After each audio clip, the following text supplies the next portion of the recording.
Uma raça e suas inúmeras aptidões. Oferecimento Sindi Castilho, Fazenda Camparino, Sindi Porangaba, Sindi OT, Sindi Cerrado, Sindi J França, Sindi Baguaçu, Sindi Dom. Produção Terra Pecuária.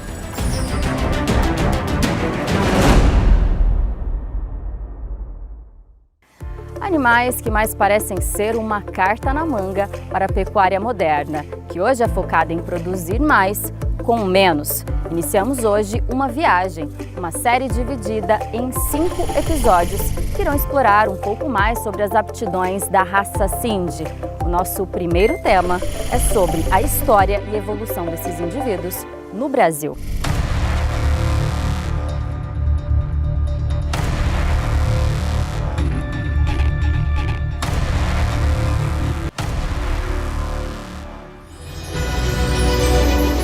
Rubis não são capazes de expressar a riqueza que esses animais de tons vermelhos trouxeram para as terras brasileiras.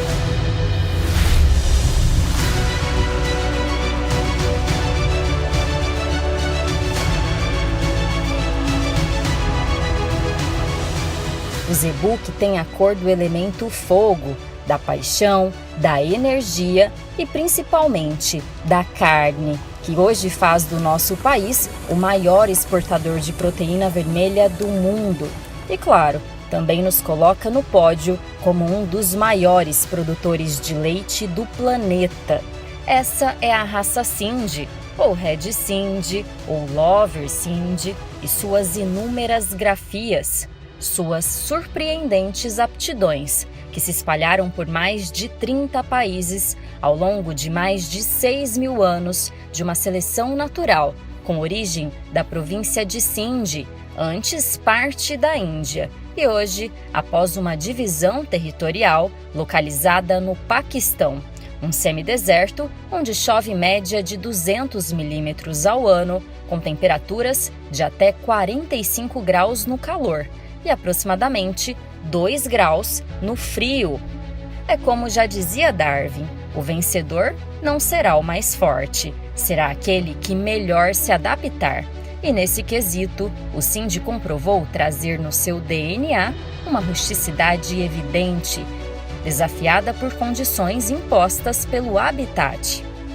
Era um gado de povos nômades daquela região, era um gado que, ao longo desses anos, ela tinha que ter uma característica de temperamento dócil, resistente, puxava a carroça e ela tinha que servir o leite para o sustento desses povos nômades. Então ele teve que se adaptar à falta de alimento, ele tinha que ter força para puxar a carroça, ele tinha que ser dócil, ele tinha que aguentar o calor, ele tinha que aguentar o frio. Por isso que o Sindi é uma teoria. Tem um marmoreio, eu acho que é muito voltado para isso. Por quê? Porque ele precisava ter energia dentro do músculo para poder ter força para queimar na hora de puxar carroça. Os primeiros registros oficiais de animais em solo brasileiro que encontramos na ABC Sindi relatam a importação feita em 1930 por Ravizio Lemos e Manuel Prata, que trouxeram da Índia um lote contendo um touro e algumas novilhas. No ano de 1936, Cesário José de Castilho adquiriu esses indivíduos e passou a fazer um trabalho isolado, que preservaria a pureza racial para então multiplicar em seu rebanho. O meu tio Cito, ele, durante muitos anos, ele foi o único criador de Sindi. De 1936 até 52 ele era o único criador de Sindi. E o meu pai era afilhado dele, ele largou grande parte do rebanho para o meu pai, porque meu pai era afilhado dele e meu pai que gostava de Sindi. O meu avô gostava de boi, o meu tio gostava de criar. Então eu herdei esse gosto deles e o Sindi, eu fui crescendo, fui vendo que realmente tudo que eles comentavam, ele se comprovava na prática. Uma curiosidade, quando meu tio faleceu em 94, eu fui fazer o balanço em todas as propriedades dele. E ele tinha 14 mil animais, mas não é 14 mil animais em grandes extensão de terra. Isso que me chamou a atenção, que ela tinha uma fertilidade acima da normalidade. O capim era muito baixo, era excesso de vaca por área, estava sempre gorda. O tio Cito nunca deu um mineral para uma vaca, era só sal branco. Então, isso foi também, assim, me motivando cada vez mais a trabalhar mais em benefício da raça Cindy, porque eu vi que ela tinha umas características produtivas natural que estava intacta do original da existência da raça, entendeu? Então isso aí foi fundamental para mim decidir a ter esse empenho na raça. A próxima data marcante nos leva até 1952, quando o agrônomo Felisberto de Camargo realizou outra importação, que seria um divisor de águas na raça, enfrentando as burocracias do governo paquistanês para comprar os animais e do governo brasileiro para autorizar a entrada das 31 cabeças, 3 touros, 10 vacas e 18 novilhas, que vieram no avião de uma companhia aérea inglesa. O pouso foi feito em Fernando de Noronha, onde inúmeros empecilhos testaram Felisberto. Ele ficou 3 dias com os animais sem poder desembarcar, já que as autoridades queriam queimar todo o lote trazido. Foram necessários mais de 15 meses de quarentena e muita persistência. A história do Cindy dentro da BCZ tem início em 11 de setembro de 1961, com a abertura do registro genealógico número 1 da fêmea Babá, de propriedade de Cesário José de Castilho. 10 anos depois, em 1971, aconteceu o fechamento deste livro, pois só existiam cerca de 1.300 animais, quase todos nas mãos de um só criador, o pioneiro tio Cito, homem que não teve filhos e que, após sua morte, deixou em testamento sua vontade de que o sobrinho Adáldio José de Castilho continuasse com a seleção, do tio para o sobrinho, que então passaria essa paixão para o filho. Quando eu assumi na morte do meu pai, eu fui convidado para levar um casal de bezerro em Uberaba, na gestão do senhor Orestinho. E aí, quando eu fui convidado, eu falei que eu não tinha animais preparados. Aí o doutor Moacir falou, olha, o teu pai trouxe a última vez aqui em Uberaba há 23 anos atrás. Então, por favor, traga um casal de bezerro que o Orestinho quer muito que o Cindy esteja presente na Expo Zebu. Eu escolhi um casal de bezerro, o Irapuru e a Jangada. Aí ganhou o Irapuru, ganhou a Jangada, os primeiros grandes campeão nacional. E veio uma pessoa que eu não sei quem é, uma pessoa também não falou por maldade. Ele falou assim, me dá um motivo para mim criar Cindy. Ele dá menos leite do que o Gir e é menos pesado do que as outras raças, por que eu vou criar Cindy? Mas aí, quando eu voltei de Uberaba, eu fechei, eu tinha uns tourinhos para vender, não vendia para ninguém também, ninguém conhecia. Falei, eu vou abater tudo. Fechei os animais, vendi